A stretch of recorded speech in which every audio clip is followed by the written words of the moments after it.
এবার আসি, তাহলে এটা ছিল states of matter. States of matter আমি শুরু করবো হচ্ছে সলিড স্টেট। সলিড স্টেট এটাকে আমরা দুটো ভাগে ভাগ করবো সলিড স্টেটকে। আচ্ছা, তোরা যদি দেখিস আমি তো হাতে দুটো জিনিস নিলাম, একটা নিলাম মার্বেল আর একটাকে নিলাম চক। একটা নিলাম মার্বেল আর একটা নিলাম চক। তাহলে মার্বেল আর চকের মধ্যে পার্থক্য দেখ, দুটোই তো সলিড। আমি মার্বেলটাকে আর চকটাকে আমি কি সহজে ধরে ভেঙে দিতে পারবো, কিন্তু মার্বেলটাকে কি সহজে ধরে ভাঙতে পারবো? দেখ মার্বেলটা এতটাই শক্ত যে হঠাৎ করে আমরা ভাঙতে পারবো না, কিন্তু চকটাকে দেখ ইজিলি আমরা ভেঙে দিতে পারবো। তাহলে সলিড এনিহাউ তাদের কোনো একটা ফিচারের জন্য তারা ডিফারেন্ট ক্যারেক্টারিস্টিক্স করছে, বিভিন্ন সলিডের বিভিন্ন রকম ক্যারেক্টারিস্টিক্স। এই জন্য আমরা প্রথম পড়ব সলিডের ক্যারেক্টারিস্টিক্স কী কী। তার জন্য বিভিন্ন সলিডের জন্য বিভিন্ন ক্যারেক্টারিস্টিক্স হবে। এই জন্য আমরা সলিড স্টেটকে দুটো ভাগে ভাগ করব। একটা হবে ক্রিস্টালাইন সলিড, একটা নাম হবে ক্রিস্টালাইন সলিড, আর একটা হবে অ্যামরফাস সলিড।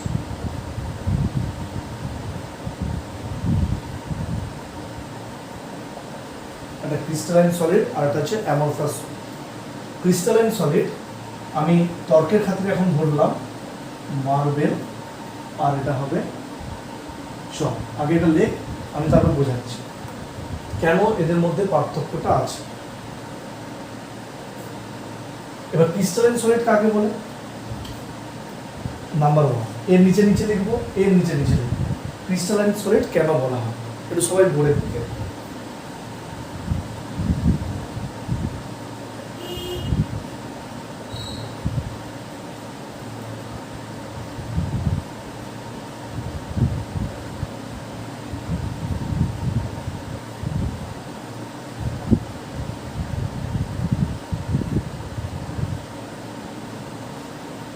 সবাই দেখ, ক্রিস্টালাইন সলিডের ক্ষেত্রে কি হবে না, পার্টিকেলগুলো না কোনো একটা সলিড পার্টিকেলগুলোর মধ্যে দেখ পার্টিকেলগুলো একটা অয়েল অ্যারেঞ্জমেন্ট থাকবে।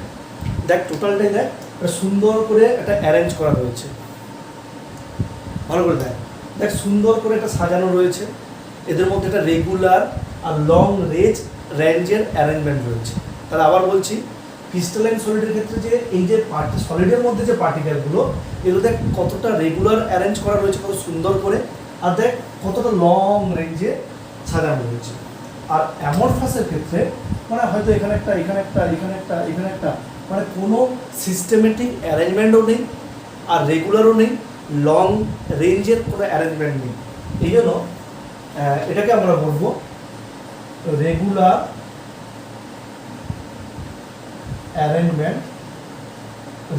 arrangement of constituent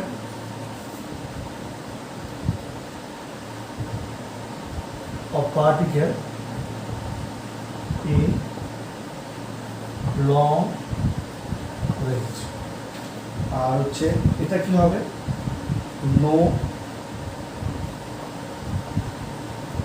no regular and order and ORDERED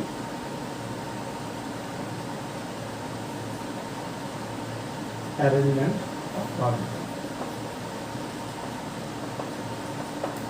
কার বুঝতে অসুবিধা হয়েছে আমাকে বলবি, আমি রিপিট করব। অমৃতা অঙ্কিতা বুঝেছিস? ঐশী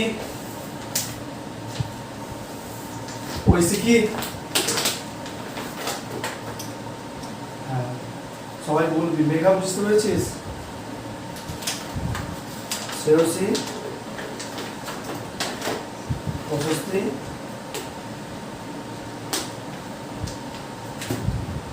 হ্যাঁ হ্যাঁ, তাহলে ফার্স্ট লাইনটা লিখে নে।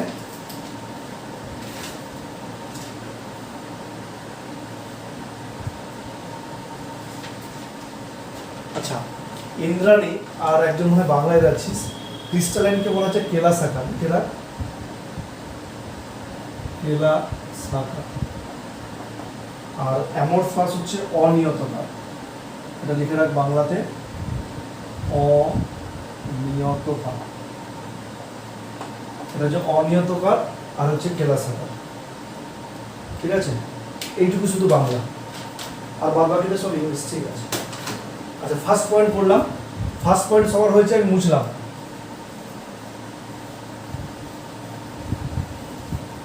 এবার আসি সেকেন্ড পয়েন্টে,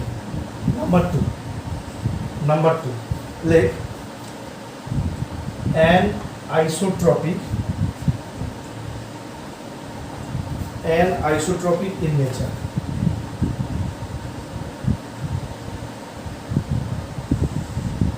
এটা নিচে আন্ডারলাইন, ভেরি ভেরি ইম্পর্টেন্ট পরীক্ষার জন্য এই নাম্বার 2 পয়েন্ট একদম স্টার দিয়ে রাখ। an isotropic in nature কি জিনিস আমি পরে বোঝাচ্ছি, এক্ষুনি বোঝাবো, আগে লিখে নেন। আর হচ্ছে আইসোট্রপিক in nature, হচ্ছে অ্যানাইসোট্রপিক, এর ইংলিশ আর বাংলা একই, অ্যানাইসোট্রপিক আর আইসোট্রপিক। অ্যানাইসোট্রপিক কি বলেছে? Different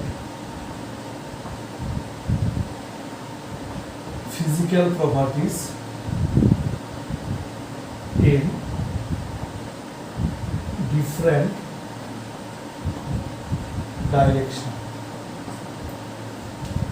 R same physical property, same physical properties in different direction। আগে লিখে নে, তারপর বোঝাচ্ছি। এটা স্টার দিয়ে রাখ, এটা ভেরি ভেরি ইম্পর্টেন্ট। লেখা হলে বলবি একটু, হ্যাঁ, রেসপন্স করবি যে কেউ। সোহিনী করছিস তো? দিয়া, সোহিনী,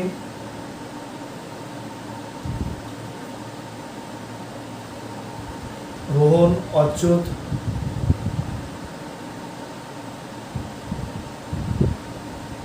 রোহন অচ্যুত আছিস? রেসপন্স করবি, যার যার নাম বলবো।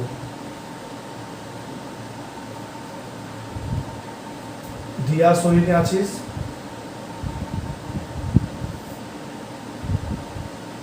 বুঝতে পারছিস? ওকে, লেখা হয়েছে আশা করি। এটা হচ্ছে অ্যানাইসোট্রপিক ইন নেচার আর আইসোট্রপিক ইন নেচার হয়েছে। এবার বোর্ডের দিকে দেখা, সবাই বোর্ডের দিকে। জিনিসটা বুঝতে হবে, নাহলে মুখস্থ করে নামাতে পারবি না। সাপোজ ধর তোরা সবাই বেলঘরিয়ার মেয়ে বা ছেলে, তোরা বৈশাখী খেলার মাঠ বা তোরা হচ্ছে সতেরোপল্লীর মেলাতে গেছিস, কোনো একটা মেলাতে গেছিস, মেলাতে কোনো একটা স্টেজ পারফরমেন্স হচ্ছে। সেই স্টেজ পারফরমেন্সে যারা আর্টিস্ট হয়, স্টেজে অনেক অনেক হাইটে দাঁড়িয়ে থাকে, তো ওরা সামনের দিকে কি দেখে? সামনের দিকে ছেলে মেয়েকে আলাদা করে দেখতে পারে? তো দেখে শুধু মাথা দেখতে থাকে, যারা এতজন লোক দাঁড়িয়ে আছে, হয়তো গান শুনছে বা ডান্স দেখছে, কেউ স্পিচ দিচ্ছে, হয়তো সেটা শুনছে। মানে কি তারা সামনে কি দেখতে পাচ্ছে? শুধুমাত্র কালো কালো মাথাগুলো সবাই হ্যাবাজার্ডলি দাঁড়িয়ে রয়েছে। ওকে, কিন্তু সাপোজ কোথাও একটা জায়গায় গেছিস, খাওয়া দাওয়ার কোনো একটা অ্যারেঞ্জমেন্ট হয়েছে, সেখানে হয়তো মিশন টাইপের কোনো কালচার রয়েছে, যে এখানে বাম দিকে ছেলেরা বসবে, ডান দিকে মেয়েরা বসবে, যারা বয়স্ক রয়েছে এদিকে বসবে, এরকম একটা ব্যাপার থাকে। তা দুটো পার্থক্য দেখে যায়। একটা হচ্ছে অয়েল অ্যারেঞ্জমেন্ট অবস্থায় রয়েছে মিশনে যখন খেতে গেছিস, আর একটা মেলাতে গেছিস হ্যাপাজার্ডলি সবাই চারদিকে ঘুরে বেড়াচ্ছে। তাহলে কি দেখতে পাচ্ছিস যেটা মিশনে রয়েছে? না, সেখানে তুই সাপোজ হয়তো রুমে ঢুকে, ডাইনিং রুমে ঢুকে তুই দেখছিস যে লেফট হ্যান্ড সাইডে তাকালেই শুধু লেফট হ্যান্ড সাইডে ছেলেদেরকেই দেখতে পাচ্ছিস, বা রাইট হ্যান্ড সাইডে হয়তো মায়েরা বসে রয়েছে, ফিমেলরা বসে রয়েছে। যখন রাইট হ্যান্ড সাইডে তাকাচ্ছিস শুধুমাত্র ফিমেলদের দেখতে পাচ্ছিস। তাহলে কি তোর ডিফারেন্ট ডিফারেন্ট ডাইরেকশনের দিকে তাকাচ্ছিস, ডিফারেন্ট ডিফারেন্ট প্রপার্টিসকে তুই ধরতে পারছিস। কিন্তু মেলায় যখন তুই পারফরমেন্স করতে যাচ্ছিস, সামনে যখন তুই তাকাচ্ছিস, সবাই যে মিশে রয়েছে, তুই যেদিকেই তাকা সেখানে কিন্তু ডিফারেন্ট প্রপার্টি দেখতে পাচ্ছিস না, সবাই মিক্সিং একটা প্রপার্টি। তাহলে এই কথাটা সলিডের ক্ষেত্রে বলেছে কি না, different physical property in different direction. তাহলে যেহেতু ওয়েল অ্যারেঞ্জ করে রয়েছে, তুই হয়তো এই অ্যাঙ্গেল বরাবর দেখছিস শুধু ওই অয়েল যে অ্যারেঞ্জমেন্ট করে রয়েছে, ওই অ্যাঙ্গেল হয়ে হয়তো ওই কয়েকটাকে দেখা যাচ্ছে, ওই প্রপার্টিটাকে দেখা যাচ্ছে। আর এখানে কি হলো, same physical property in different property, different direction. তুই যেদিকে তাকা না কেন ওদেরকে সেম দেখতে পাচ্ছিস। আর এক্ষেত্রে কি হলো, যেহেতু সুন্দর করে সাজানো রয়েছে পার্টিকেলগুলোকে, এই যে আমি যে ছবিটা আঁকছিলাম এখানে সুন্দর করে পার্টিকেলগুলো সাজানো ছিল, এখানে সুন্দর করে সাজানো ছিল। সাপোজ ধর কেউ একজন এই দিক দিয়ে দেখছে, তাহলে এদিক দিয়ে শুধু কাকে দেখতে পাবে, একেই দেখতে পাবে। সাপোজ ধর কেউ এদিক দিয়ে দেখছে, তাহলে এইগুলোকে দেখতে পাবে। তাহলে যেদিকে তাকাচ্ছে বিভিন্ন direction, different physical property, different direction. এদিকে তাকালে এর এর ফিজিক্যাল প্রপার্টি দেখতে পাবে, এইদিকে তাকালে এর পাবে, আবার এই কোনাকুনি তাকালে এদিকে পাবে। তাহলে different physical property, different direction, এটা হচ্ছে অ্যানআইসোট্রপিক। আর আইসোট্রপিক কি হবে, এখানে কি ছিল, হ্যাপাজার্ডলি। তো তাহলে তুই হয়তো এদিকে তাকাচ্ছিস, বিভিন্ন লোককে দেখতে পাচ্ছিস। তাহলে এই জন্য same physical property in different direction. আশা করি সবার বোঝা গেছে, কারোর অসুবিধা হলে আমাকে বল। আর প্রবলেম অহনা বুঝেছিস? নাম্বার থ্রি লেখ মেল্টিং পয়েন্ট ইজ সান। লেখ মেল্টিং পয়েন্ট ইজ সান। আর এদিকে লেখ মেল্টিং পয়েন্ট, এদিকে লেখ melting point is range of temperature. Range of temperature. Debanjana, Debleena বুঝতে পেরেছিস?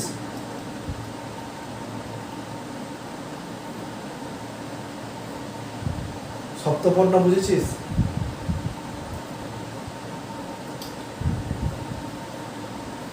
কুইক দেখ, ভালো করে শুনে নে তাদের লেখা, কুইক লিখবি। Melting point is sir, are melting point is range of temperature. জিনিসটা কি আমি একটু বোঝাই, তাহলে বুঝতে পারবি।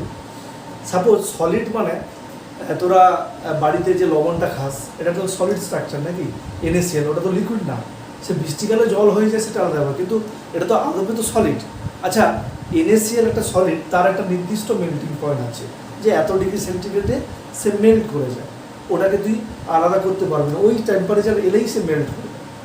কিন্তু সাপোজ ধর চেয়ার বা এই যে প্লাস্টিকের বোতল, এগুলোকে তুই হিট করবি, ভালোভাবে শুনবি, তাহলে হিট করবি।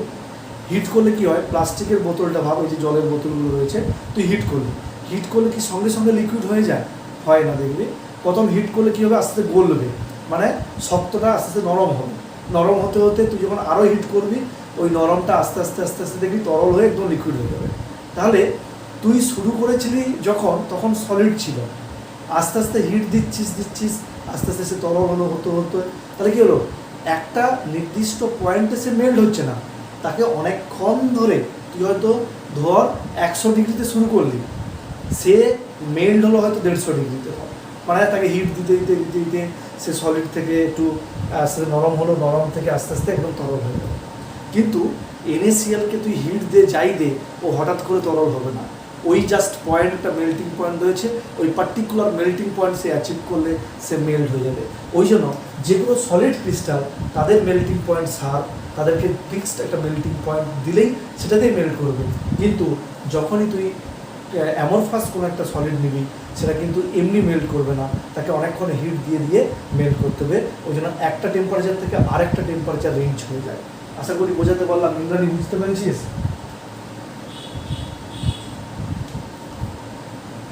কার বুঝতে অসুবিধা রয়েছে বল?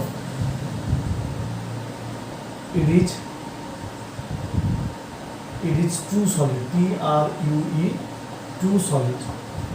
আর 4 নম্বর লেখ it is pseudo solid।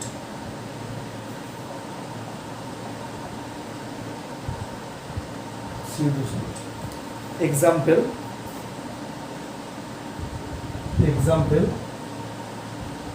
NaCl, KCl, etc. R example লেখ rubber, glass, marble, rubber, glass, marble, marble glass, rubber glass, amorphous. Amrita, Ankita বুঝেছিস? ঐশিকি, ঋষিতা, ঋষিতা বুঝেছিস?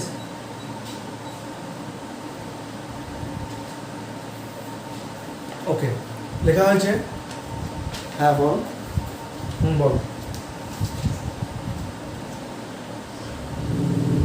রাবার গ্লাস, না না ওই গ্লাসের কথা বলেনি, হ্যাঁ মানে যেটা কাঁচের কথা বলছে না, হ্যাঁ ওটা এমনি আসলে এটা কনফিউশন করে দেওয়া, ঠিক আছে কেটে দেওয়া। ওই গ্লাসটা নয় যদিও, 1 মিনিট ধর নিলয় অল কমপ্লিট। আর যে 1 minute 1 minute 1 minute Indrani 1 minute.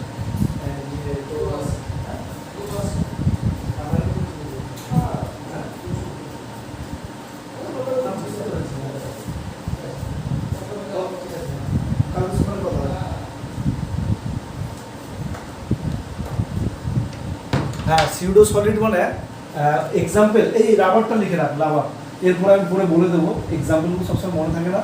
আর সিউডো মানে ছদ্ম, ছদ্ম মানে ও ওকে সলিড বলা যাবে না, সলিডের মতো কিছু একটা, ঠিক আছে ওকে ডান। আচ্ছা এতটা পর্যন্ত আশা করি বোঝাতে পারবো। তাহলে আমরা মেইনলি ক্রিস্টালাইন সলিড নিয়ে আলোচনা করব, আমরা মেইনলি ক্রিস্টালাইন সলিড নিয়ে আলোচনা করব। ওকে, types of crystalline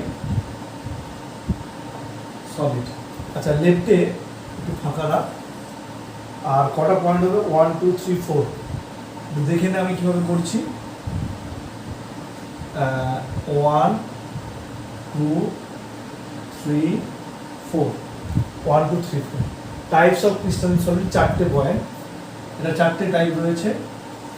আমরা 4টে টাইপ, আর এদিকে কিছুগুলো ইনফরমেশন হয়েছে। নাম্বার 1 ইনফরমেশন, আচ্ছা আগে লিখে নেই, এটা হচ্ছে একটা হতে পারে ionic crystalline solid, metallic crystalline solid, covalent,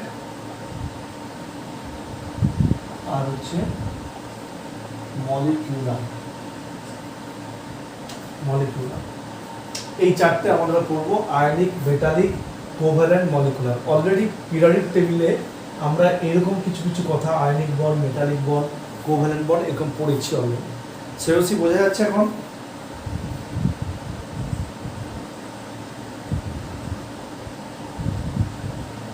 constituent particle মানে এই যে ক্রিস্টালাইন সলিডগুলোর মধ্যে কি কি পার্টিকেল আছে, কি কি পার্টিকেল দিয়ে এই সলিডগুলো তৈরি হচ্ছে। না আয়নিক ক্রিস্টালাইন সলিডের ক্ষেত্রে আয়নস থাকে, সেটা ক্যাটায়ন থাকতে পারে, অ্যানায়ন থাকতে পারে। আয়নিক ক্রিস্টালাইন সলিডের ক্ষেত্রে কি দিয়ে তৈরি হয়? আয়ন দিয়ে তৈরি হয়, সেটা ক্যাটায়ন হতে পারে, অ্যানায়ন হতে পারে।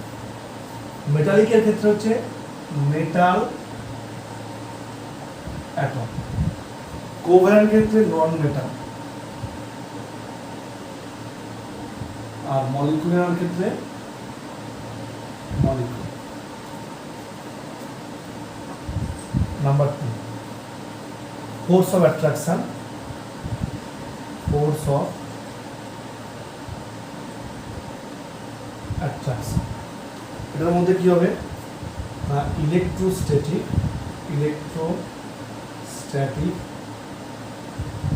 ফোর্স অফ অ্যাট্রাকশন মানে হচ্ছে আয়নের মধ্যে হবে, আর এটার মধ্যে হবে কি মেটালিক বন্ড, আর কোভ্যালেন্টের ক্ষেত্রে হচ্ছে covalent bond,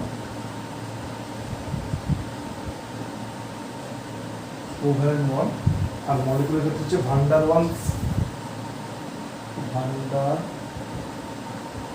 Waals force of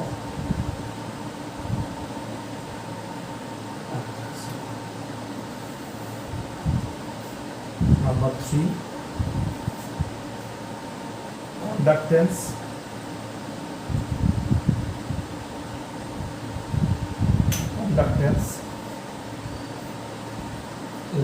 in molten state,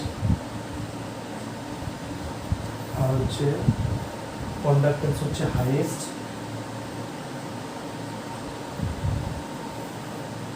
এটা হচ্ছে লিস্ট।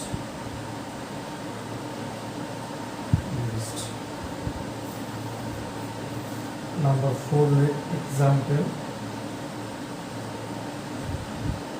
NaCl 3Cl আর Fe Zn copper tungsten আর এটা হচ্ছে diamond silica graphite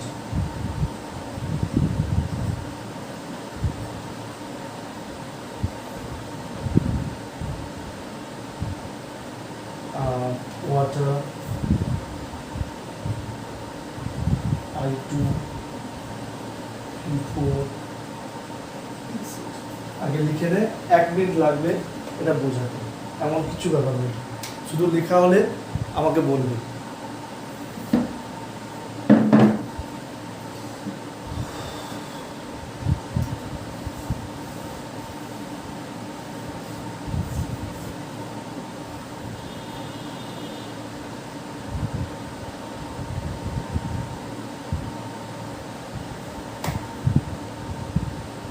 in molten state molten হবে molten DN molten state আমি বুঝিয়ে দিচ্ছি এখন হ্যাঁ আচ্ছা নিহারিকা বুঝতে পারছিস নিহারিকা হ্যাঁ ওকে সবাই মোটামুটি জয়েন করেছে ঐশী বুঝতে পেরেছিস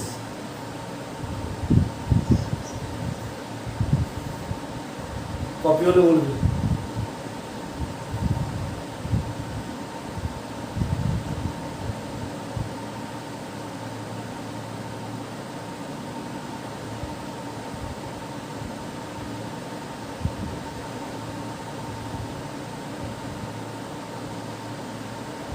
হ্যাঁ লিস্ট দুটোই লিস্ট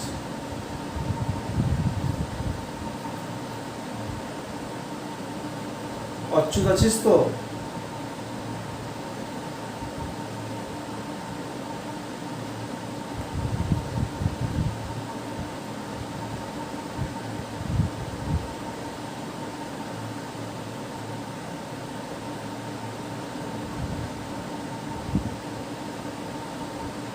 ওকে কপি হয়েছে আশা করি সেরসি কপি হয়েছে আচ্ছা একটু দেখে নে পরীক্ষাতে কেমন কোশ্চেন আসবে এখান থেকে হ্যাঁ মন দিয়ে শুনবে তোকে এক্সাম্পল দিয়ে দেবে দিয়ে বলবে এটা কোন ক্রিস্টালাইন সলিডের আন্ডারে আমি তোরা নেক্সট দিন যখন বই নিয়ে আসবি সেখানে মার্ক করিয়ে দেবো এক্সাম্পলগুলো কোথায় আছে এইটা তাহলে কি হলো আরও এক্সাম্পল আছে তোরা দেখে নিতে পারবে একটা মোটামুটি এগুলো পরীক্ষায় আসে হয়তো বললো ডায়মন্ড কোন ক্রিস্টালাইন সলিডের আন্ডারে পড়বে না কোভ্যালেন্ট ক্রিস্টালাইন সলিডের আন্ডারে পড়বে এবার এই ক্রিস্টালাইন সলিডের ক্যারেক্টারিস্টিক্স কি না এই যে এই ক্রিস্টালাইন সলিডটা আয়নিক এর মধ্যে শুধু আয়ন্স দিয়ে তৈরি হবে আর এখানে কি হবে মেটাল অ্যাটম দিয়ে তৈরি হবে এখানে নন মেটাল কোভ্যালেন্ট মানে নন মেটাল কোনটা পি ব্লক এলিমেন্ট 13 থেকে 18 পর্যন্ত আর মলিকুলার ক্ষেত্রে তো মলিকুল হবে আচ্ছা এর মধ্যে কি হয় যখন কোনো কম্পাউন্ডের মধ্যে প্লাস এন্ড মাইনাস থাকবে ক্যাটায়ন আর অ্যানায়ন থাকবে always electrostatic force of attraction আর এর ক্ষেত্রে মেটালিক বন্ড আমরা পড়েছি কোভ্যালেন্ট বন্ড আর ভান ডার ওয়ালস ফোর্স অফ অ্যাট্রাকশনটা আমরা পড়ে শিখব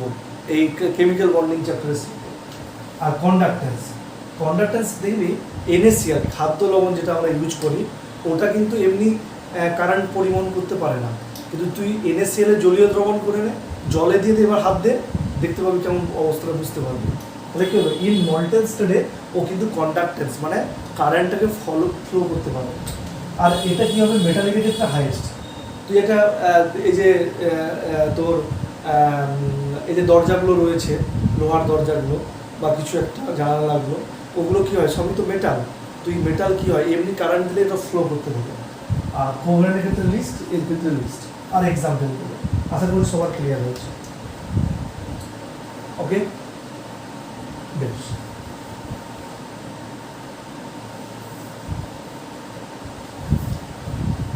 প্রসেস তুই বুঝেছিস অঙ্কিতা, অমৃতা, মেঘা,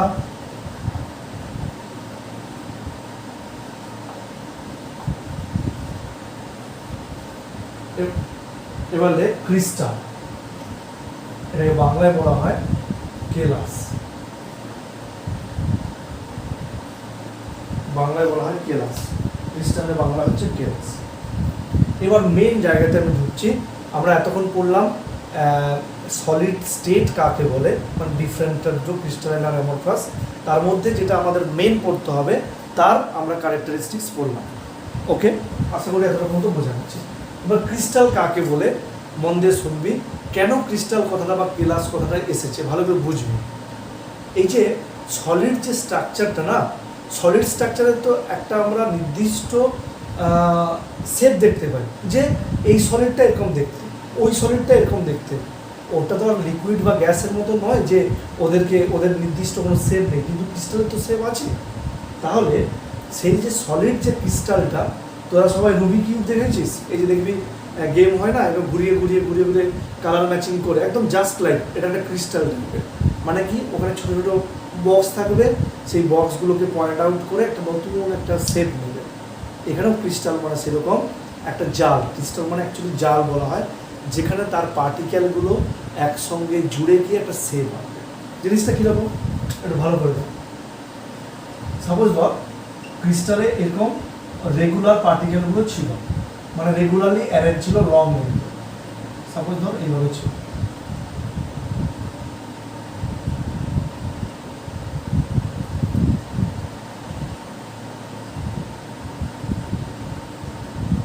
এরকম ছিল, ভালো করে বলছি, এরকম ছিল। এবার এগুলো কি রয়েছে না, কনস্টিটিউয়েন্ট পার্টিকেল বা আয়নস হতে পারে, মলিকুল হতে পারে, মেটাল হতে পারে, যাই হোক সেই কনস্টিটিউয়েন্ট আয়নগুলো রেগুলারলি ছিল। এবার যখনই আমি এটাকে একটা শেপ দিয়ে দেবো, একটা জ্যামিতিক শেপ দিয়ে দেবো, তখন তাকে বলা হচ্ছে ক্রিস্টাল। দেখ আমি জ্যামিতিক শেপ দিচ্ছি, সাপোজ ধর এটাকে আমি একটা বক্স করলাম, ভালো করে আমি এই পার্টিকেলগুলোকে একটা জ্যামিতিক শেপ দিচ্ছি। দেখ জুড়ে দিলাম, ওপর ওপর নিচ নিচ, ওপর ওপর নিচ নিচ। দেখ দেখি যেই আমি জুড়ে দিলাম, দেখ কিউবিকের মতো একটা শেপ চলে এলো। তাহলে এতক্ষণ ছিল কনস্টিটিউয়েন্ট পার্টিকেল, যেই পার্টিকেলগুলোকে আমরা সুন্দর করে অ্যারেঞ্জ করে একটা পিকচার দিয়ে দিলাম, জিওমেট্রিক্যাল পিকচার, তখন তাকে বলছে ক্রিস্টাল। কার বুঝতে অসুবিধা হয়েছে? এরকম আরও জুড়ে দেয়, তারপরে আরও এখানে রয়েছে।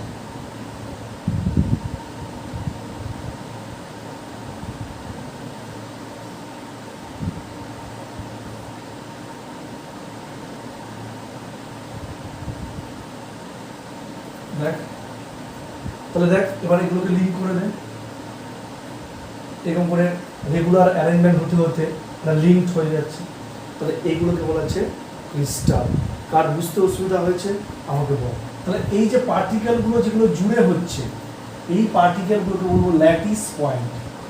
ওরা বলবো হোয়াট ইজ ল্যাটিস, আসছে হচ্ছে ল্যাটিস পয়েন্ট হয়েছে। আর এই যে ছোট ছোট যেটা জ্যামিতিক শেপ বক্স, এই বক্সগুলোকে বলা হচ্ছে ইউনিট সেল। এই বক্সগুলোকে বলা হচ্ছে ইউনিট সেল, ল্যাটিস পয়েন্ট আর হচ্ছে ইউনিট সেল। এই যে ছোট ছোট বক্স, এই যে ছোট ছোট বক্স, এগুলোকে বলা হচ্ছে ইউনিট সেল। বল কার বুঝতে অসুবিধা হয়েছে আমাকে বল, আমি রিপিট করব।